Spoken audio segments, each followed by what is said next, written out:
Harimau buas ini pun marah, tapi pria berkumis itu pun berhasil menaklukkannya. Seketika harimau pun langsung kalah mental.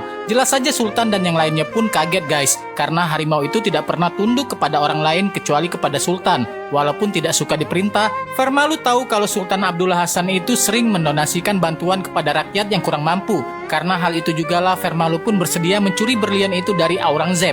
Tak lama kemudian Vermalu pun menemui anak buahnya. Mereka itu kaget dan heran kenapa Vermalu masih hidup.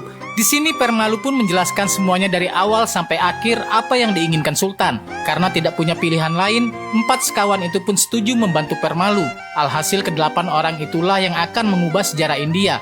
Tidak mau membuang waktu, mereka pun langsung cus ke tempat Aurangzeb. Sialnya berita tentang ke-8 orang yang akan menuju ke Delhi itu didengar oleh tim pemantau Mughal. Jenderal Usman pun diperintahkan untuk menghalau ke-8 orang itu. Tidak mau bertempur secara langsung, Usman pun punya rencana menjebak mereka semua di tebing kaki gunung.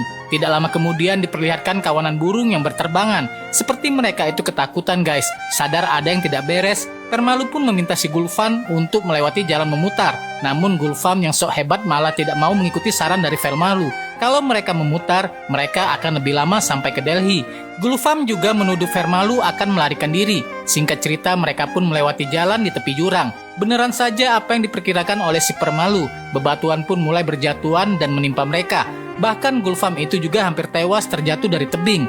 Untung saja Vermalu sigap dan langsung menyelamatkan Gulfam yang sok hebat itu. Setelah semua selamat, Vermalu bilang dengan santai. Makanya kalau orang ngomong itu didengerin.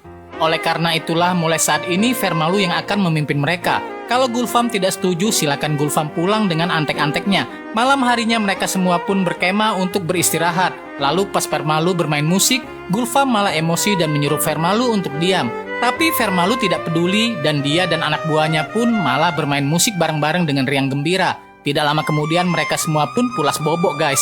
Gulfam yang berjaga menyadari ada sosok yang sedang mengawasi mereka. Gulfam pun langsung mengangkat senapannya. Tapi Vermalu langsung membekap si Gulfam dan menyuruh dia menaruh senapan. Rupanya mereka itu sudah dikepung oleh kawanan serigala. Vermalu langsung membuang senapan ke semak-semak.